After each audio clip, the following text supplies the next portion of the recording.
On a chanté un chant là, nous élevons les mains pour t'adorer, roi couronné de majesté. Est-ce que vous savez que lorsque tu nais dans une famille royale et que tu es destiné au trône, toute ta vie, elle est conditionnée. Toute ta vie, elle est différente. Vous le savez ou pas?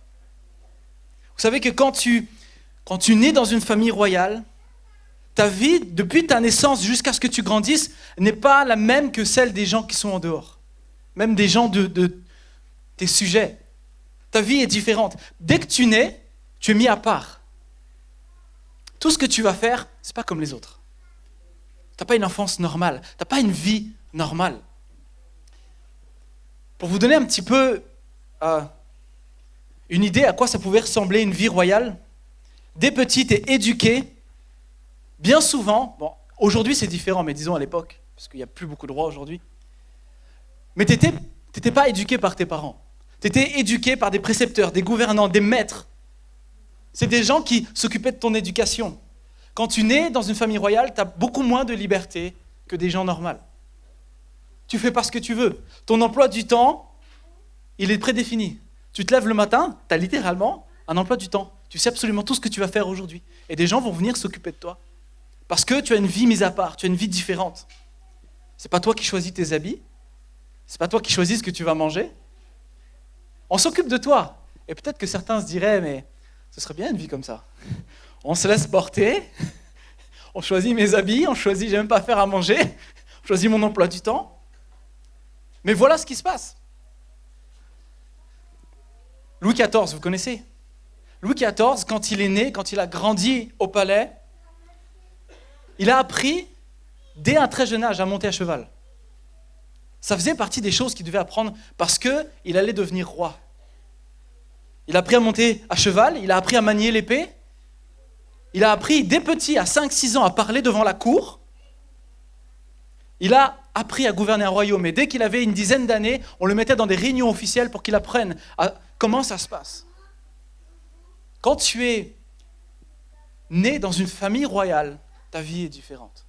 Ton enfance est différente. Tu es mis à part parce qu'on te prépare à quelque chose. Vous savez comment ça s'appelle ça? Ça s'appelle la consécration. La consécration. Consécration, ça veut dire littéralement être mis à part, spécifié, dédié à quelque chose. La consécration. Quand tu nais dans une famille royale, tu es consacré à dédier ta vie à ta famille royale, en vue de devenir à ton tour un roi. La consécration. Et ce matin, c'est ce dont j'aimerais vous parler. La consécration. Lorsqu'on ouvre le Nouveau Testament, il y a à peu près 290 fois dans le Nouveau Testament où on trouve littéralement le mot consacré ou consécration. 290 fois. Dans l'Ancien Testament, bon, c'est beaucoup plus, à peu près 800 fois. On trouve cette idée d'être mis à part, d'être pris et d'être mis sur le côté, en vue de quelque chose d'autre. Le mot consacré dans le Nouveau Testament et dans la Bible en général, c'est un peu... Il est commun avec un autre mot, il se mélange avec un autre mot. Parce qu'en grec, le même mot consécration, c'est le mot saint. Sanctifié. Parce que sainteté, sanctifié, ça veut dire être à part, être de côté. Mais la consécration aussi, ça veut dire ça. C'est quasiment la même chose. Et aujourd'hui, j'aimerais vous parler de la consécration. Je ne vais pas, même si c'est le même mot que saint, je veux vraiment parler plus de la consécration, être mis à part, parce que si je parle de sainteté, nous on pense à quoi? On pense à je suis sale, on me lave et je suis propre. C'est à ça qu'on pense quand on pense à saint, c'est vrai ou pas? Mais en vérité, dans la profondeur du mot sainteté, ça veut dire être mis à l'écart. Mais on va parler de consécration ce matin. Et j'aimerais simplement vous parler de différents aspects, différents appels, différents niveaux de consécration. Puisque dans le Nouveau Testament, littéralement, il est dit aux Thessaloniciens, ce que Dieu veut, c'est votre consécration. Si tu cherches ce que Dieu veut pour toi, ne cherche plus. Ce que Dieu veut pour toi, c'est ta consécration. C'est que tu sois mis à part, c'est que tu te mettes à part. Et ce matin, j'aimerais vous parler de différents aspects et différents niveaux de cette consécration. Et qu'est-ce que ça implique pour nous? On y va ensemble? Vous êtes avec moi? Amen. Oh, j'aime quand on dit Amen. Merci Tati. La consécration. Je ne sais pas si ça s'affiche, c'est Olan, ma première. Il y a un petit souci, visiblement, elle me fait des signes comme ça. Ok, ça arrive, vous inquiétez pas. Premièrement, si tu déclares appartenir à Jésus, si tu dis, moi, je porte le nom de chrétien, moi, j'ai donné ma vie à Jésus, je suis Jésus, automatiquement, ça te fait rentrer dans un premier niveau de consécration, qui est celui de la consécration par appartenance. La consécration d'appartenance.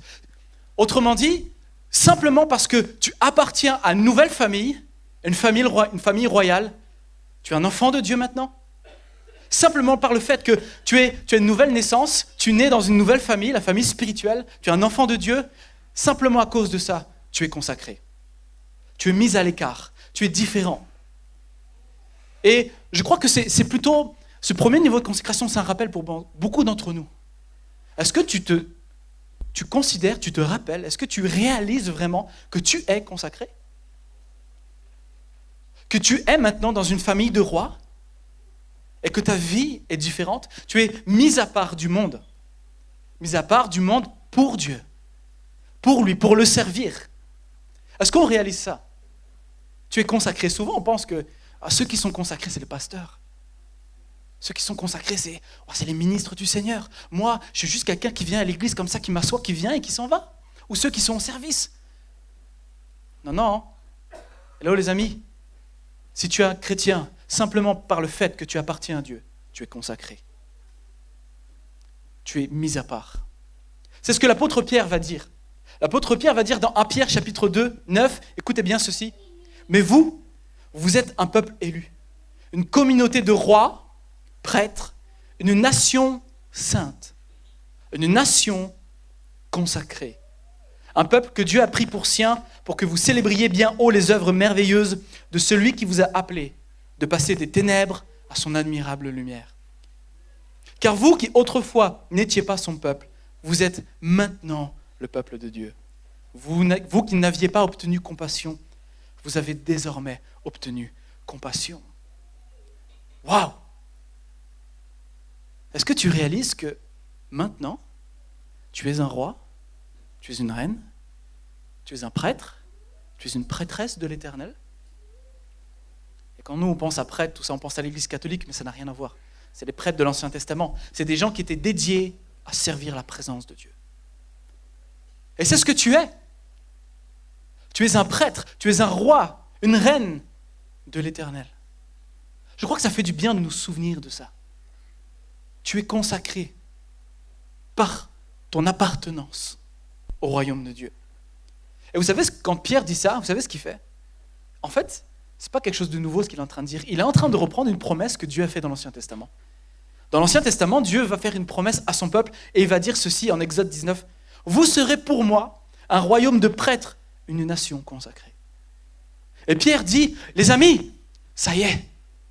En Jésus, nous sommes cette nation de rois, prêtres, consacrés pour lui. Nous sommes à part du monde. Amen.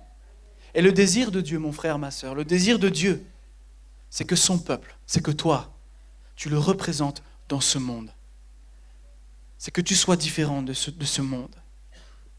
Réalises-tu que tu es mis à part, Dieu t'a mis à part pour être son représentant autour de toi. Ça s'appelle la consécration.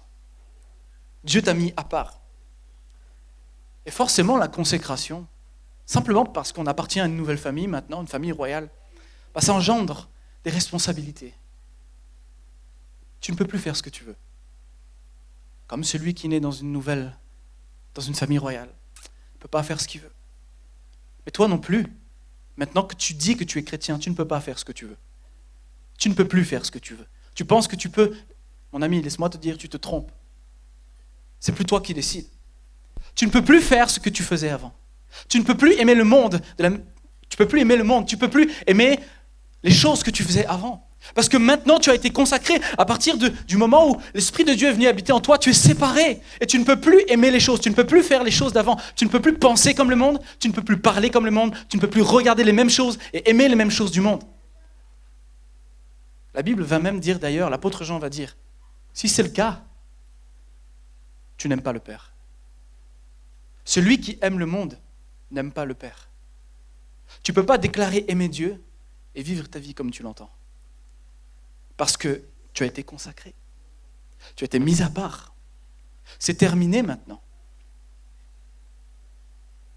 Est-ce que tu réalises ça? Je pense pour la plupart, on est tous chrétiens. Rappelez-vous lorsque vous vous êtes convertis. Moi, je me souviens, au tout début, je me suis converti dans une conférence de jeunes. C'était un week-end. Et le lundi, je vais à l'école. Et j'arrive à l'école. Et je suis avec mes amis et on discute. Et tout d'un coup, non, quelque chose qui ne va pas. Je me sens différent. J'aime pas la façon dont on parle de cette personne. J'aime pas la façon dont on parle de cette fille. J'aime pas ce qu'on est en train de manigancer là. Ça me plaît pas. À l'intérieur, je me sentais différent. Et pourtant, 3 jours avant, j'étais dans ces mêmes genres de discussions avec ces mêmes personnes et j'avais aucun problème. Mais qu'est-ce qui s'est passé? J'ai été consacré. J'ai été mis à part. J'ai été mis à l'écart. Et lorsque je suis retourné dans ces choses du monde, je me sens différent. Il n'y a plus de connexion. C'est plus ma place. Et du coup, je ne peux plus continuer à vivre dans ces choses-là. La consécration par appartenance. Et vous savez, cette consécration-là, elle est commune à tous les chrétiens.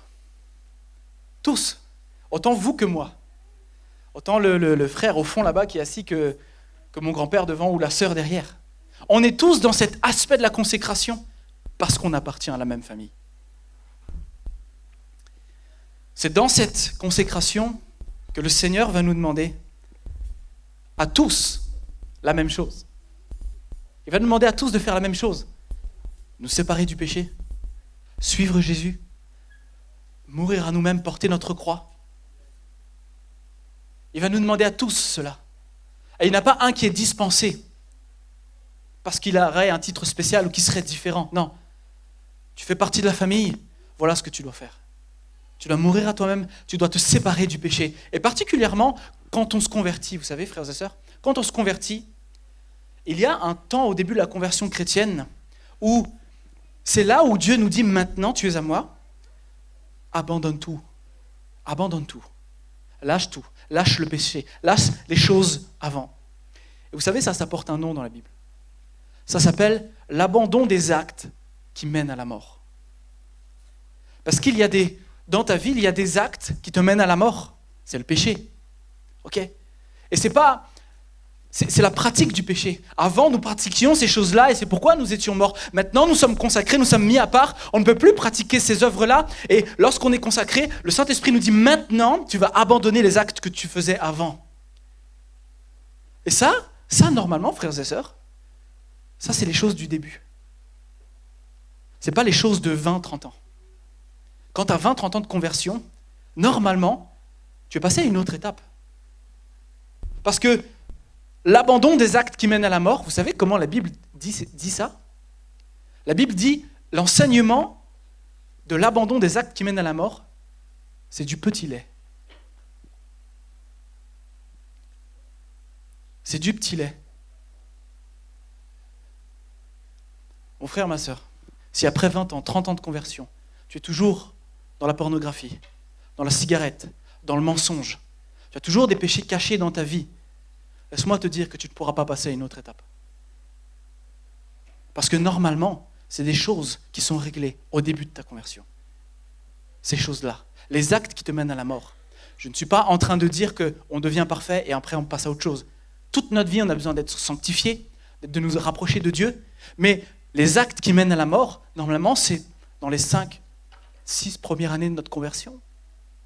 Quand on a 20 ans, 30 ans et qu'on pratique les mêmes choses qu'au début, t'es encore au petit lait. Je suis désolé, ça fait mal d'entendre ça. Ça pique. Ça fait mal par où ça passe, mais c'est la vérité. Et c'est la Bible qui le dit. Ça, c'est du petit lait. Celui qui écrit les Hébreux, il dit, est-ce qu'on peut passer à autre chose maintenant, s'il vous plaît? Il faut encore vous dire d'arrêter de pécher, il faut encore vous dire d'arrêter ce que vous faisiez avant. Vous en êtes encore là. Frères et sœurs, il est temps de passer à une autre étape de consécration. Il est temps d'aller plus loin à un moment donné. Et si c'est ton cas, après ce que je viens de dire, je ne veux pas te juger. Si c'est le cas, viens nous voir. Viens voir les pasteurs, qu'on puisse régler ensemble, qu'on puisse prier pour toi s'il y a besoin, qu'on puisse faire les choses ensemble, pour que enfin tu puisses passer à la nourriture, que tu puisses laisser le petit lait et commencer à manger de la nourriture solide, spirituelle. Voilà ce que Dieu va te demander, simplement parce que tu lui appartiens. Tu abandonnes les actes qui te mènent à la mort. Tu es consacré maintenant. Dans notre marche avec le Seigneur, maintenant qu'on est dans cet aspect-là de la consécration, il y a des moments où le Seigneur, en particulier, il nous faut nous consacrer davantage. Donc, alors que tu marches avec le Seigneur, tu ne peux pas rester au même niveau de consécration. Il faut que tu ailles plus loin, il faut que tu aies un nouvel aspect, parce que c'est dans le cœur de Dieu. Premier niveau, je suis consacré parce que j'appartiens à Dieu. Je suis un prêtre, un roi. Et ensuite, il y a un deuxième aspect de la consécration, c'est la consécration personnelle. Dans l'Ancien Testament, le peuple d'Israël, tout entier, est consacré. Il dit, mon peuple, toi, tu es mis à part. Le peuple tout entier. Mais au sein des consacrés, il y a des consacrés. Au sein des consacrés, il y en a qui sont plus consacrés que d'autres. Soit par leur fonction, soit par volonté personnelle. Dans l'Ancien Testament, on retrouve, Dieu va donner une loi et il va dire, celui, le juif, l'israélite, qui veut se consacrer à moi, davantage qu'il ne l'est juste par son appartenance, voici les règles. Parce que tu pouvais être un Israélite et un Hébreu et vouloir te consacrer encore plus au Seigneur. Tu dis, mais oui Seigneur, on est consacré parce que je suis un Israélite, mais moi personnellement, je veux me consacrer davantage encore. Dieu avait donné une loi pour ça, et ça s'appelait le vœu de Naziréa. Nazir, en hébreu, qui veut dire consécration. En fait, littéralement, c'est le vœu de consécration. Et c'est là-dedans, frères et sœurs, que nous ne sommes pas tous au même niveau. C'est là-dedans où nous ne sommes pas tous au même endroit. Et il y en a qui se consacrent beaucoup plus que d'autres au Seigneur. Et j'aimerais dire ceci avant de continuer. Peu importe si tu te consacres beaucoup, ou peu importe si tu n'es pas beaucoup consacré personnellement, Dieu t'aime de la même façon. Dieu n'aime pas plus celui qui se consacre plus. Et Dieu n'aime pas moins celui qui se consacre moins. L'Israélite qui ne faisait pas le vœu de Naziréa ou qui vivait sa vie, Dieu l'aimait de la même façon. Tu es aimé de Dieu quoi qu'il arrive. C'est une bonne nouvelle quand même. Ça enlève la pression. C'est pas parce que je ne me consacre pas plus à Dieu que Dieu m'aime moi. Il t'aime de la même façon. Comme un père avec ses enfants. L'enfant, il n'a rien fait. Mais je l'aime. Mon grand enfant qui a fait beaucoup de choses, qui a montré qu'il était capable, je l'aime pareil. Je l'aime pas plus que l'autre. Dieu t'aime, quoi qu'il arrive. J'aimerais dire ça avant d'aller plus loin. Est-ce qu'on est d'accord? Amen. Réjouis-toi. Seigneur t'aime. Amen. Amen, Evan. Toi, tu vas te consacrer, toi. Dans cette consécration personnelle, Dieu nous appelle tous.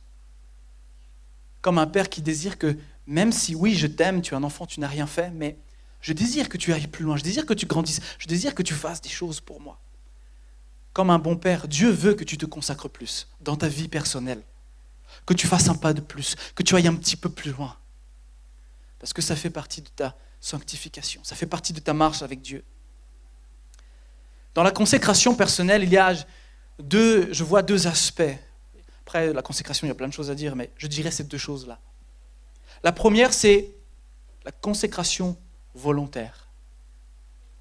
Celle qui émane de ton cœur vers Dieu. Celle où tu dis, Seigneur, je veux me consacrer à toi. Comme le vœu de Naziréa. Seigneur, je veux prendre ce temps-là, les 3 jours de congé que j'ai posés, Au lieu de partir en vacances, au lieu de partir en week-end, Seigneur, je veux les passer à chercher ta face. Seigneur, je veux les passer à prier. Seigneur, là, j'ai posé une semaine de vacances, je veux me consacrer à ta parole. Je veux lire tout le Nouveau Testament là en une semaine. Je veux couper toutes les autres distractions et je veux me consacrer à toi. La consécration volontaire, celle que tu planifies, celle qui émane de toi et tu dis, Seigneur, voici, je te donne mon temps, je te donne tout, Seigneur, je cherche ta face. Et puis il y a la consécration. Non, pardon, donc ça c'est la consécration volontaire. Et je peux vous assurer que si tu veux vraiment grandir avec Dieu, tu vas devoir passer par là. Tu vas devoir passer par plus de consécration dans ta vie. Tu vas devoir littéralement pas attendre que Dieu te dise de faire ce qu'il faut que tu fasses. Non, au bout d'un moment, quand tu grandis, ok, Seigneur, moi je veux te donner mon temps, ma vie, je veux me consacrer à toi. Et je me souviens que, personnellement, j'ai mis un temps à un moment donné dans ma vie où j'ai dit, Seigneur, je veux me consacrer à toi. Et j'avais pris la décision, et ça c'est propre à moi, frères et sœurs, j'avais pris la décision de jeûner 1 jour par semaine. Et j'ai fait ça pendant 1 an et demi. Je jeûnais. Et je n'ai pas posé un jour de congé. Je le faisais même quand j'étais au travail. J'ai dit, Seigneur, cette journée-là a été dédiée à toi. Même si j'étais au travail. Le matin, j'arrivais au travail plus tôt que tout le monde. Je passais un bon temps dans la présence de Dieu. Le midi, quand c'est l'heure de manger, les autres allaient à la salle de repas. Moi, j'allais m'enfermer dans une autre salle et je cherchais la face de Dieu. Je priais. Le soir, je retrouve ma femme, comment a été ta journée, etc. Quand vient le temps de manger, Seigneur, je veux chercher ta face. Et je peux vous dire, frères et sœurs, ça m'a tellement fait grandir. Ça m'a tellement fait grandir. Dans ces moments-là, j'ai vécu des temps de visitation de Dieu comme jamais. Dans ces temps-là, il y a des fois où tu viens comme ça parce que c'est ton cœur et Dieu est là. Des fois, je venais dans la présence de Dieu et j'avais même pas prié. Wow, je chantais que la présence de Dieu était là. Et puis, il y a des fois où tu viens, tu te mets à part, tu jeûnes, c'est difficile. Tu sens rien, tu as passé une sale journée. Et puis, tu as l'impression qu'il n'y a pas de saveur. Mais ça ne change rien. Il faut que tu te consacres, il faut que tu cherches sa face. Et il nous faut passer, frères et sœurs. Il faut, si tu veux grandir avec le Seigneur, il faut que tu commences à passer à une consécration personnelle et volontaire. N'attends pas que quelqu'un te dise quoi faire. C'est aux enfants à qui on dit tu dois faire ça. Mais aux adultes, ils savent ce qu'ils doivent faire. Oh, j'ai un objectif, grandir avec le Seigneur, je sais ce que je dois faire, je dois me mettre à part, me consacrer à lui. Volontairement. Je me souviens, l'année dernière, on était à une réunion de jeunes, et il y a Mikey. Là, j'attire ton attention, Mikey. Mikey qui est là, il avait invité des amis. Il avait invité 3 amis, tu t'en souviens?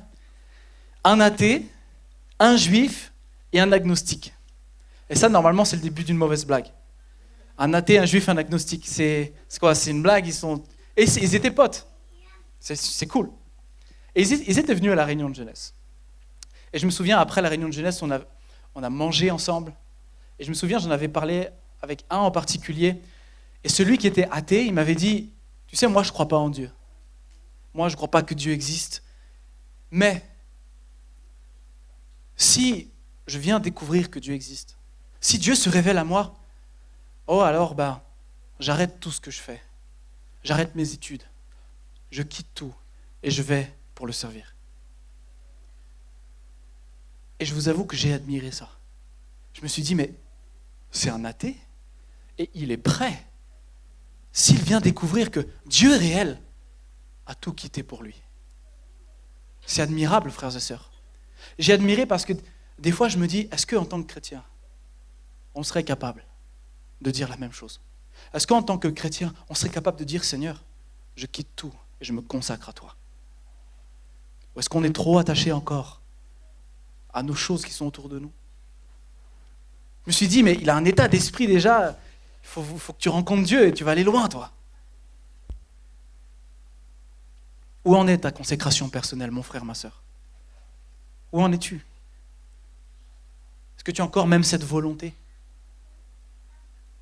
Réponds dans ton cœur, moi je ne sais pas, pour toi. La consécration volontaire, il te faut passer à une autre étape. Il y a cette Dans la consécration personnelle, il y a celle qui vient de toi. Tu dis, Seigneur, je mets du temps à part, je fais ceci pour toi. Et puis il y a, dans l'autre sens, il y a la consécration par obéissance. Ou c'est dans l'autre sens cette fois, celle où Dieu va te demander des actes de consécration à accomplir, qui sont juste entre toi et Dieu, pour personne d'autre. Il y a des fois dans la vie, là, frères et sœurs, c'est pas du petit lait, là on n'est pas au petit lait. Il y a des fois dans la vie où Dieu va te demander des choses, de poser des actes, et ça sera juste entre toi et lui. C'est des actes de consécration, et c'est des choses qui vont nous coûter. Et c'est des choses qui sont différentes les uns des autres. Vous savez, souvent on pense que Dieu va nous, parce qu'on a le même Père, Dieu va nous demander de faire la même chose, tous. Et je ne suis pas en train de parler de mission ici. Dieu va, dans ma piété personnelle doit ressembler à celle du mec qui est à côté, ou de la sœur qui est à côté. Mes frères et sœurs, c'est pas vrai. C'est pas vrai. Nos piétés, nos vies de consécration, elles ne se ressemblent pas. Parce qu'il y a des fois où Dieu va demander quelque chose à quelqu'un qui ne va pas te demander à toi. Et ça, il faut être mature spirituellement pour pouvoir le comprendre. Jésus va en parler. Jésus va même donner un exemple. À un moment donné, les disciples vont venir voir Jésus, il y avait des pharisiens qui étaient là. Et c'est dans l'évangile de Matthieu, chapitre 19. Et ça va parler de mariage. Ils vont parler de relations. Et ce que Jésus va dire va un peu déranger même ses disciples. Il va dire, mais Jésus, mais à quoi bon se marier si on écoute ce que tu dis? C'est ça que tu es en train de dire. Enfin bref, c'était un peu chamboulé par ce que Jésus disait sur le mariage et sur la sexualité. Et Jésus va terminer en disant ceci. Il y en a qui ne vont pas beaucoup comprendre. Mais il y a des personnes qui sont eunuques, c'est-à-dire qui ne peuvent pas avoir de relations sexuelles. Il y a des personnes qui sont eunuques dès le ventre de leur mère, parce qu'il y a une malformation, parce qu'il y a un problème. Et quand la personne naît, elle ne peut pas avoir une vie sexuelle. Il y a des eunuques qui le sont par l'intervention de l'homme.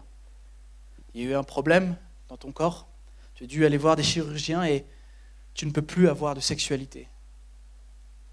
Et Jésus va terminer en disant ceci. Et il y en a qui sont rendus semblables à cause du royaume des cieux.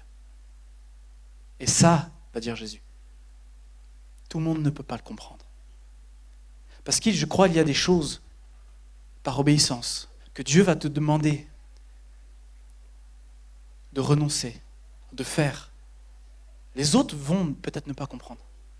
Certains, Seigneur va leur demander, renonce à ta sexualité. Renonce à avoir une vie de mariage. Renonce à t'engager là-dedans et consacre-toi à moi. Et pour le commun de nous autres qui sommes mariés, il se peut que des fois, il y a des personnes, on ne comprend pas. Mais pourquoi est-ce que Dieu demanderait ça? Ça vient de Dieu le mariage, ça vient de Dieu la sexualité. Oui. Mais là, on passe à un autre niveau, frères et sœurs. Il y a des choses que Dieu demande. Spirituelles et profondes, de consécration, des actes de consécration. Et ça, c'est entre toi et Dieu. Je me souviens, j'ai entendu le témoignage d'un pasteur qui disait un jour, Saint-Esprit vient le rencontrer et lui dit, écoute, arrête de boire de l'alcool. Et pourtant, ce pasteur, il n'avait pas de problème d'alcool, il n'avait pas de problème, il buvait normalement, aux anniversaires, aux fêtes, de temps en temps, comme ça. Alors il a obéi, sans savoir si un jour, le Seigneur allait l'autoriser à nouveau à boire de l'alcool. Et quelques années plus tard, il raconte ce témoignage, le Seigneur m'a autorisé à nouveau à boire de l'alcool. Et quand on voit ça de l'extérieur, on se dit, mais à quoi ça sert? À quoi ça sert, Seigneur? Ce sont des actes de consécration qui servent à te transformer, qui servent à nous transformer à l'image de Jésus. Parce que, vous savez, frères et sœurs, le but de tout ça, c'est qu'on ressemble à Jésus. Est-ce que tu es prêt à obéir à ce que Dieu te demande? Et ce que Dieu demande, là dans ce témoignage-là, ce n'est pas un péché. Comme la sexualité.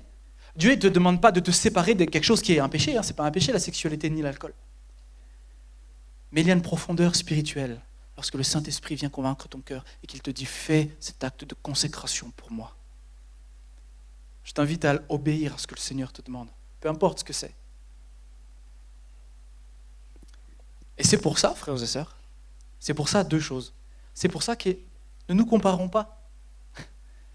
Ne compare pas ta vie spirituelle, ne compare pas ce que tu vis avec Dieu, avec ton mari, avec ton épouse, avec le frère, avec le pasteur, avec qui que ce soit. Ne compare pas ta vie spirituelle, parce que la comparaison est un poison. La comparaison, quand tu commences à te comparer, ça te tue. Oh, mais je ne suis pas à la hauteur. Tu vois ce frère-là, waouh, qu'est-ce qu'il est spirituel. Et tu regardes à toi, et ce n'est pas à toi qu'il faut que tu regardes, c'est à Jésus.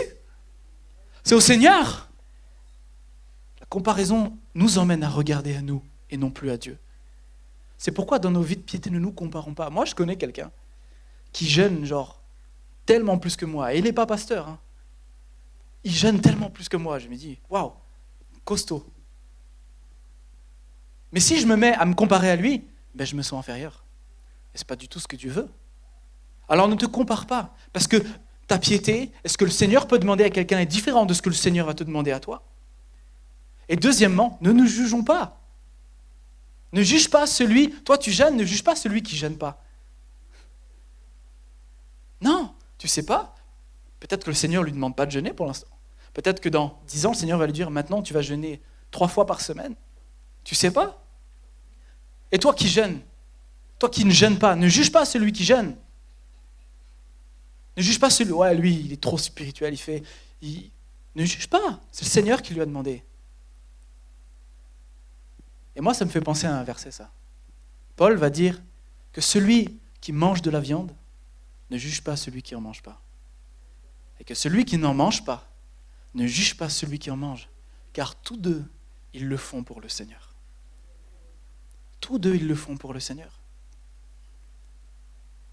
Frères et sœurs, c'est important que vous compreniez ces choses spirituelles. Lorsque tu vas te consacrer à la présence de Dieu dans ta vie personnelle, à sa parole, généralement, ça va déboucher sur une autre forme de consécration. C'est ce que j'appelle la consécration missionnelle. Et là, je vais déjà demander à l'équipe de Sainte-Seine d'aller se préparer.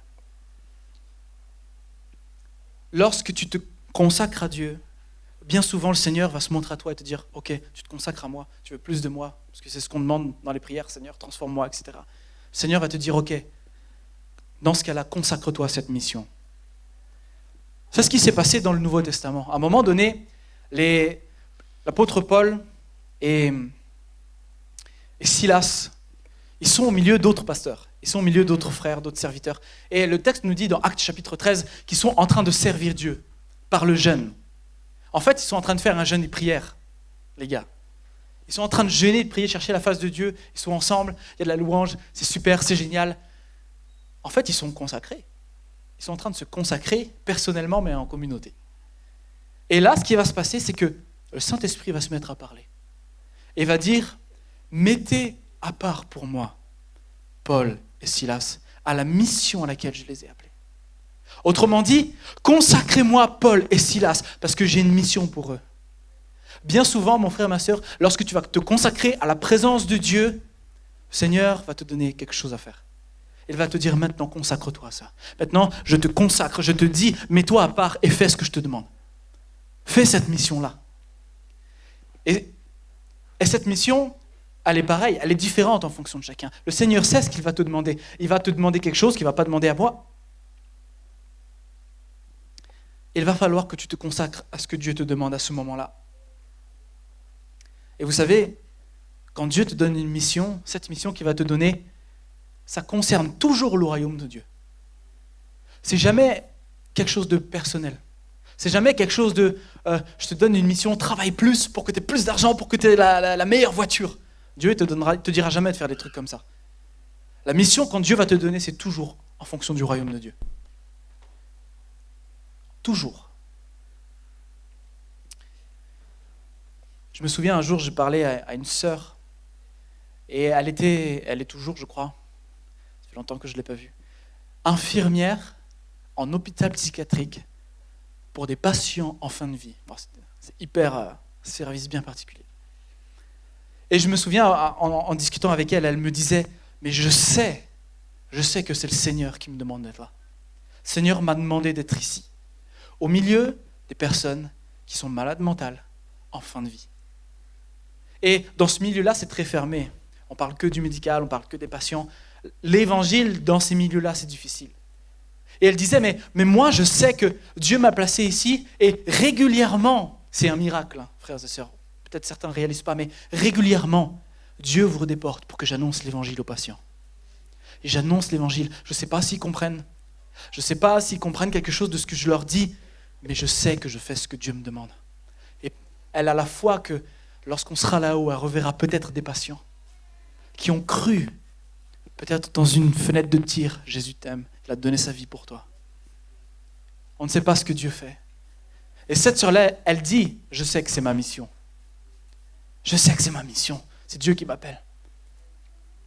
Est-ce que tu sais quelle est ta mission? Peut-être tu n'as pas découvert ta mission, ça veut dire que peut-être tu dois te consacrer davantage à Dieu, afin qu'il te le révèle. Et si tu sais quelle est ta mission, mes amis, consacre-toi à ça. Consacre-toi, mets-toi à part pour ça. Parce que je peux vous dire que quand tu te consacres à ce que Dieu veut pour toi, il n'y a rien de meilleur, il n'y a rien de plus bon, il n'y a rien de plus merveilleux de savoir que ce que je fais, c'est ce que Dieu veut pour moi. Il y a comme un sentiment de faveur de Dieu sur ta vie. Je sais que je suis à la bonne place. Consacre-toi à cela.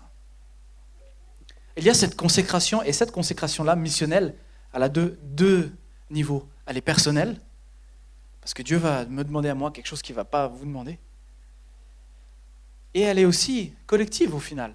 On revient au collectif. Parce que si tu ne sais pas la mission que Dieu te donne, moi je vais t'en donner une. Jésus, il a dit avant de partir, allez, faites de toutes les nations des disciples. Et baptisez-les au nom du Père, du Fils et du Saint-Esprit. Enseignez-leur tout ce que je vous ai prescrit. Si tu ne sais pas encore quelle est ta mission, tu en as déjà une. Et celle-là, comparée à la personnelle, elle nous incombe à tous. Celle-là, on doit tous la faire. Tu dois témoigner à ta famille, à tes voisins. Jésus m'a sauvé. Voilà ce qu'il a fait pour moi. Ça, c'est ta mission. Et le Seigneur nous demande de nous consacrer à ça. Parce que finalement, s'il nous met à part, c'est aussi pour ça. S'il nous consacre, il nous ramène dans son peuple. C'est pour qu'on soit une lumière dans ce monde. Amen. Amen. Amen. Alors ce matin, frères et sœurs, et je vais déjà demander au groupe de louanges de revenir. Le Seigneur, ce matin, par ce message, je crois que c'est un appel à chacun d'entre nous à nous consacrer un peu plus, à nous mettre à l'écart un peu plus. Et ça, peu importe où tu es dans ta vie. Il y a toujours un appel de Dieu, consacre-toi encore. Viens plus proche. Viens. Moi, j'aime cette parole dans l'Apocalypse. Jean a une vision et il est en bas de marche et il entend une voix qui l'appelle d'en haut qui lui dit « Monte ici ». Oh, j'aime ce que ça représente, cette phrase « Monte ici ». C'est qu'il y a un appel de Dieu, monte encore plus haut.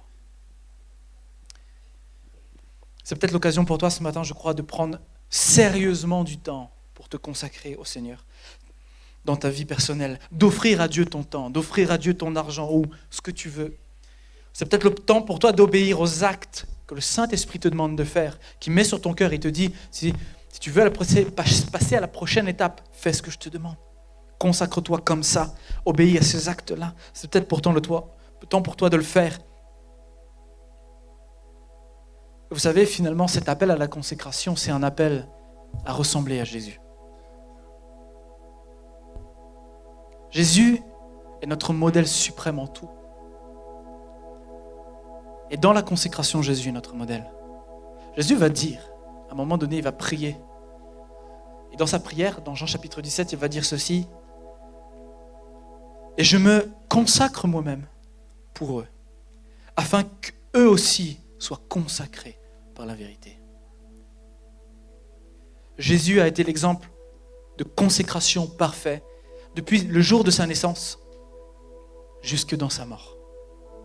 Il a été consacré entièrement. Il a accepté de mettre sa vie à part, de vivre différent pour le Père. Il s'est consacré en mourant sur la croix pour toi et pour moi. Bon, vous vous rendez compte, frères et sœurs? quel a été l'aboutissement de sa consécration? La mort. Et c'est ce que nous sommes appelés à faire. C'est ce que tu es appelé à faire. À mourir à toi-même et à te consacrer en entier jusqu'à la mort s'il le faut, même jusqu'à la mort physique s'il le faut. Si le Seigneur t'appelle, c'est lui qui décide, c'est lui qui est le maître. Dans ta vie de consécration à mourir, il faut que tu sois capable de le faire, puisque Jésus est notre modèle.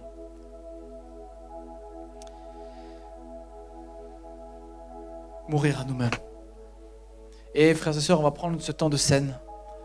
Ils vont commencer à distribuer. Et pendant qu'on va prendre ce temps de scène, rappelle-toi que si Jésus a été à la croix, c'est parce qu'il s'est consacré entièrement au Père. Il s'est mis à part en entier. Pour toi, pour moi. Il a versé son sang afin que tes péchés, mes péchés soient effacés. Afin que nous ayons la vie. Jésus s'est consacré lui-même afin que nous, à notre tour, nous puissions être consacrés à Dieu. En appartenant personnellement et en agissant dans ce qu'il nous demande.